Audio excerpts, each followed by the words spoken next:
திருத்துறைப்பூண்டியில் வரும் 22ஆம் தேதி நடைபெறவிருக்கும் தேசிய நெல் விழாவில் நடிகர் சிவகார்த்திகேயன், திரைப்பட இயக்குனர் இரா சரவணன் உள்ளிட்டோர் பங்கேற்க இருப்பதால் இந்த ஆண்டு நெல் திருவிழா களைகட்டும் என எதிர்பார்க்கப்படுகிறது.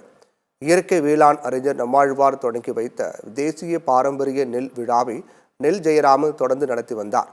அவர் மறைந்தாலும் அவர் விட்ட பணிகளை முன்னோடி விவசாயிகள் தொடர்ந்து மேற்கொண்டு வருகிறார்கள். அந்த வகையில் இந்த ஆண்டு ஜூன் 22ஆம் தேதி திருவாரூர் மாவட்டம் திருத்துறைப்பூண்டியில் நடைபெறவிருக்கிறது. பாரம்பரிய நெல் விதைகளை விவசாயிகள் மத்தியில் பரவலாக்கம் செய்யவும், இயற்கை வேளாண்மையை ஊக்குவிக்கவும், நாட்டின மாடுகளை அழிவில் இருந்து பாதுகாக்கவும் நடைபெறும் இந்த தேசிய நெல் திருவிழாவில் ஆலங்குடி பெருமாள் போன்ற முன்னோடி விவசாயிகள் கலந்து கொள்கிறார்கள். மேலும் அமைச்சர் TRB ராஜா மற்றும் வேளாண் துறை அதிகாரிகள், வேளாண் வல்லுநர்கள் பங்கேற்கின்றனர். இது மட்டுமின்றி நடிகர் சிவகார்த்திகேயன், திரைப்பட இயக்குனர் சரவணன் உள்ளிட்டோரும் பங்கேற்கின்றனர். இந்த ஆண்டு நெல் திருவிழாவில் பல்லாயிரக்கணக்கான உழவர்களும் மக்களும் பாரம்பரியத்தை பாதுகாக்க ஒன்றிணைவதால் திருவிழா களைகட்டும் என எதிர்பார்க்கப்படுகிறது.